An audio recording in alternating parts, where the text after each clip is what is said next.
எப்பொழுதுமே சிவந்த கண்கள், பளி சிவப்பு, வீர நடை, கணீர் குரல் அப்படின்னு தனது தனித்தன்மையால 150 திரைப்படங்களுக்கு மேல நடிச்சு தமிழ் ரசிகர்களின் மனதுல தனக்கென தனி இடத்தை பிடித்தவர் விஜயகாந்த். மக்களால கேப்டன் அப்படின்னு அன்பாக அழைக்கப்பட்டவர். சினிமா மட்டுமின்றி அரசியல்லையும் தனக்கென தனி இடத்தை உருவாக்கி நடிகர், தேமுதிக தலைவர் அப்படின்னு 2 துறைகள்லயும் பல சாதனைகளை படைத்தவர் கேப்டன் விஜயகாந்த். அவருடைய இந்த முதலாம் நினைவு ஆண்டுல அவரை பற்றி அறியப்படாத விஷயங்களை எல்லாம் இந்த வீடியோல பார்ப்போம். இது சதுரங்க மீடியா வழங்கும் அறிந்தும் அறியாமலும்.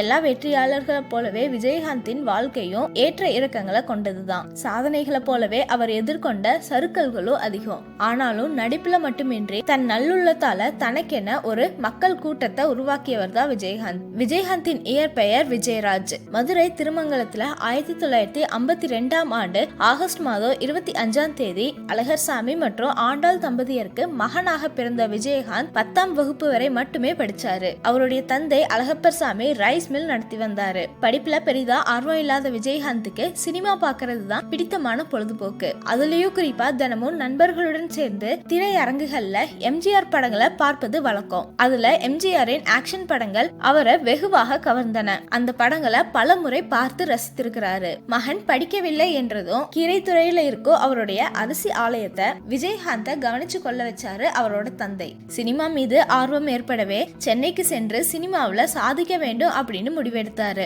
1978ஆம் ஆண்டு சென்னைக்கு வந்தாரு. ஆனா அவர் நினைச்சது போல சினிமாவை பார்க்கும் அளவுக்கு அதில் நடிப்பது எளிதாக இருக்கவில்லை. எங்க போனாலும் அவருடைய நிறத்தை காட்டி நிராகரிக்கப்பட்டாரு. ஆனாலும் அவர் அவருடைய முயற்சிகளை கைவிடப்படவில்லை.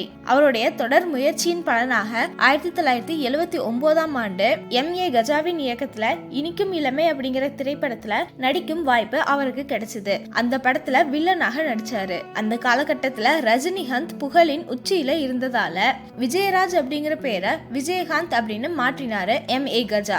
அதுக்கப்புறம் அன்னக்கிளி, அகல் விளக்கு படத்துல கதாநாயகனாக அறிமுகமானாலும் அவருக்கு முதல் வெற்றிகரமான படம் அப்படின்னா அது S.A. சந்திரசேகர் இயக்கத்துல சட்டம் ஒரு இருட்டரை படம் தான். இந்த படத்தை தொடர்ந்து சிவப்பு மல்லி, நெஞ்சிலே துணிவிருந்தால், சாதிக்கு ஒரு நீதி, பட்டணத்து ராஜாக்கள், சாட்சி, நீதியின் மறுமயக்கம், வசந்தராகம் அப்படின்னு தொடர்ந்து வெற்றி படங்களை கொடுத்து தமிழ் சினிமாவுல முன்னணி கதாநாயகனாக வலம் வந்தாரு. எழுச்சி கலைஞர், புரட்சி கலைஞர் அப்படின்னு விஜயகாந்துக்கு பெயர் வைத்தவர் தமிழக முன்னாள் முதல்வர் கலைஞர் கருணாநிதி அவர்கள். அப்பொழுது அவருடைய வசனத்துல உருவான படங்கள்ல விஜயகாந்த் நடித்து கொண்டிருந்தாரு. அம்மன் கோயில் கிழக்காலே, நினைவே ஒரு சங்கீதம், ஊமை விழிகள், கூலிக்காரன், உழவன் மகன், தெற்கத்தி கல்லவன், பூந்தோட்ட காவல்காரன், செந்தூர பூவே, புலன் விசாரணை, சின்ன கவுண்டர், வானத்தை போல, ரமணா அப்படிங்கிற எண்ணற்ற திரைப்படங்கள் விஜயகாந்தின் வெற்றி மகுடத்தை அலங்கரித்துள்ளன. 153க்கு மேற்பட்ட படங்கள்ல நடிச்சுள்ள விஜயகாந்த் 1984ல மட்டும் ஒரே ஆண்டுல 18 படங்கள்ல நடித்து சினிமா துறையில வரலாற்று சாதனை புரிந்தாரு. பல நடிகர்களுக்கு 100வது படம் வெற்றி பெற்றதில்ல. ஆனா விஜயகாந்தின் 100வது படமான கேப்டன் பிரபாகரன் 100 நாள் கடந்தும் வெற்றிகரமாக ஓடி வசூலில் பெரும் சாதனை படைச்சது. கேப்டன் பிரபாகரன் மாபெரும் வெற்றி பெற்றதை அடுத்து அன்று முதல் விஜயகாந்த் கேப்டன் என்று பலரால அழைக்கப்பட்டார். 1990ஆம் ஆண்டு பிரேமலதாவை திருமணம் செஞ்சு கொண்டாரு. இவர்களுக்கு விஜய் பிரபாகரன், சண்முக பாண்டியன் அப்படின்னு 2 மகன்கள் இருக்கிறாங்க. ஈழ விடுதலைக்காக போராடிய போராளி பிரபாகரன் மேல உள்ள பற்றினால தனது மூத்த மகனுக்கு விஜய் பிரபாகரன் அப்படின்னும், முருகன் மேல உள்ள பற்றாலையும், தான் பிறந்த மதுரை மண் மேல உள்ள பற்றாலையும் இளைய மகனுக்கு சண்முக பாண்டியன் அப்படின்னு பெயர் சூட்டினாரு. தமிழக அரசின் சிறந்த நடிகருக்கான விருது செந்தூரப்பூவே படத்துக்காக பெற்ற விஜயகாந்த் தமிழக அரசின் எம்ஜிஆர் விருது, கலைமாமணி விருது உட்பட பல விருதுகளையும் குரவங்களையும் பெற்றிருக்கிறார். 1999ஆம் ஆண்டு நடிகர் சங்க தலைவராக தேர்ந்தெடுக்கப்பட்டார் விஜயகாந்த். நடிகர் சங்கத்துல கடன் சுமையை குறைக்க திட்டமிட்டார் விஜயகாந்த். முக்கிய மற்றும் முன்னணி நடிகர்களை அழைத்து சென்று வெளிநாட்டுகள்ல கலை நிகழ்ச்சிகள் நடத்தினாரு. அவருடைய அந்த முயற்சிக்கு திரையுலக சேர்ந்தவங்களும் ஆதரவு அளித்தாங்க. அதன் பலனாக நடிகர் சங்க கடன்கள் அடைக்கப்பட்டன. அதோடு மட்டுமில்லாம இந்த கலை நிகழ்ச்சிகள்ல வசூலான பணத்தை நலிந்த கலைஞர்களுக்கு உதவி செய்வதற்காக ஓய்வூதிய திட்டத்தை அறிமுகப்படுத்தினாரு விஜயகாந்த். இதற்காக பெரும் தொகையை அவர் வங்கியில டெபாசிட் செஞ்சாரு. 2002ஆம் ஆண்டு காவிரி நதிநீர் பிரச்சனை உச்சத்துல இருந்த போது அனைத்து நடிகர்களையும் ஒன்றிணைத்து நீர் தராத கர்நாடகாக்கு மின்சாரம் இல்லை அப்படிங்கிற முழக்கத்துடன் மாபெரும் போராட்டத்தை இயக்குனர் அமைப்புடன் இணைந்து நெய்வேலியில நடத்தினாரு. தமிழகத்தை பொறுத்த வரைக்கும் சினிமாவுக்கும் அரசியலுக்கும் பிரிக்க முடியாத ஒரு பிணைப்பு இருக்குது. திரையில தாங்கள் காணும் நாயகர்களை நிஜ வாழ்க்கையிலையும் தலைவராக்க மக்கள் விரும்பினாங்க. விஜயகாந்த் அதற்கு விதிவிலக்கல்ல. 2000ஆம் ஆண்டுல தனது ரசிகர் மன்றத்துக்கென தனி கொடியை அறிமுகப்படுத்தினாரு. 2001ஆம் ஆண்டு நடந்த உள்ளாட்சி தேர்தல்ல விஜயகாந்த் ரசிகர் மன்றத்தை சேர்ந்த பலரும் சுயோட்சியாக போட்டியில வெற்றி பெற்றாங்க.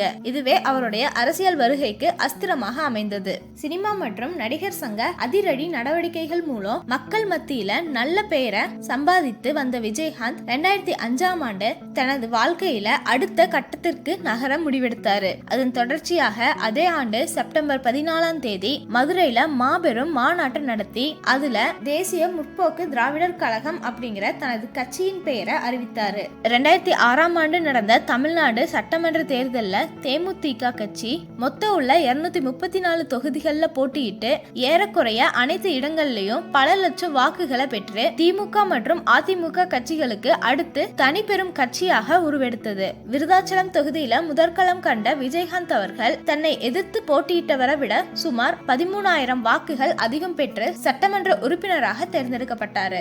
சினிமா மூலம் அவருக்கு கிடைத்த ரசிகர்கள் அவருடைய கட்சிக்கும் அபிமானிகளாக மாறினாங்க.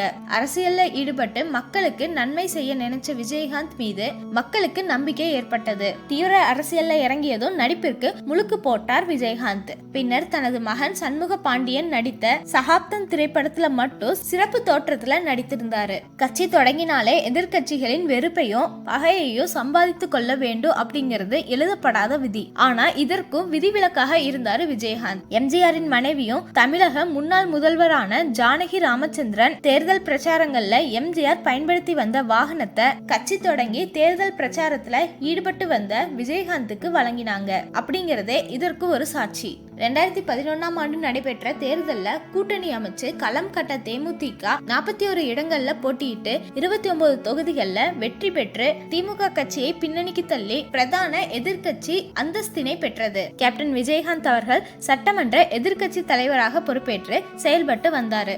ஆனா இந்த வெற்றி கொண்டாட்டங்கள் நீடிக்கவில்லை. அரசியல்ல மாபெரும் சறுக்கலையும் அடுத்தடுத்து விஜயகாந்த் சந்தித்தாரு. 2 முறை சட்டசபை உறுப்பினராக இருந்த விஜயகாந்த் 2016 தேர்தல்ல விழுப்புரம் மாவட்டத்தின் உளுந்தூர்பேட்டை தொகுதியில போட்டியிட்டு தோல்வி அடைஞ்சது மட்டும் இல்லாம டெபாசிட்டையும் பறிகொடுத்தாரு.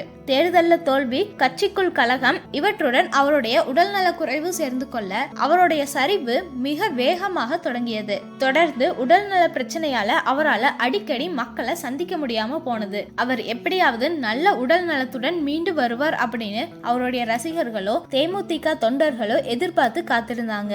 ஆனா கடந்த ஆண்டு டிசம்பர் 28ஆம் தேதி உடல்நலம் மோசமானதால மருத்துவமனையில அனுமதிக்கப்பட்டு சிகிச்சை பலனின்றி உயிரிழந்தாரு. அவருடைய மறைவுக்கு திரையுலகை சேர்ந்தவங்க, கட்சி தலைவர்கள் அப்படின்னு அனைவருமே அஞ்சலி செலுத்தினாங்க. தனக்கு மட்டும் சினிமாவில சான்ஸ் கிடைக்காம போயிருந்தா மீண்டும் மதுரைக்கே திரும்பி தங்கள் ரைஸ் மில்லை தொடர்ந்து கவனித்திருப்பேன் அப்படின்னு எத்தனையோ பேட்டிகள்ல விஜயகாந்தே சொல்லி இருக்கிறாரு. ஆனா அவரை அப்படி ரைஸ் மில் முதலாளியாக மட்டும் வாழ்ந்து மறைய காலம் நினைக்கவில்லை. அரசியல்ல இறங்கும் முன்பு இலவச திருமண மண்டபங்கள், ஏராளமான ஏழை ஜோடிகளுக்கு இலவச திருமணம், captain sports academy, little flower பார்வையற்றோர் பள்ளிக்கூடங்களுக்கு நன்கொடை, இலவச கணினி பயிற்சி மையம் அப்படின்னு எண்ணற்ற உதவிகளை செஞ்சிருக்கிறாரு. சுனாமி பேரிடர், குஜராத் பூகம்பம், கார்கில் போர் உள்ளிட்ட துயரங்களின் போது ஏராளமான நிவாரண உதவிகளையும் அனுப்பி உதவியவர் விஜயகாந்த். சினிமாவுல மட்டுமின்றி நிஜத்துல நல்ல ஒரு கேப்டனாக தன் கட்சி தொண்டர்களை வழிநடத்தி தனக்கென ஒரு வரலாற்றை எழுதி சென்றிருக்கிறார் விஜயகாந்த். அவருடைய உடல் இந்த மண்ணை விட்டு பிரிந்தாலும் அவர் விதைத்த இயன்றதை செய்வோம் இல்லாதவர்க்கே அப்படிங்கிற நல் விதைகள் காலத்துக்கு வேரூன்றி அவர் பெயரை மேலும் விருட்சமாக்கும். நன்றி. இது சதுரங்க மீடியா வழங்கிய அறிந்தும் அறியாமலும்.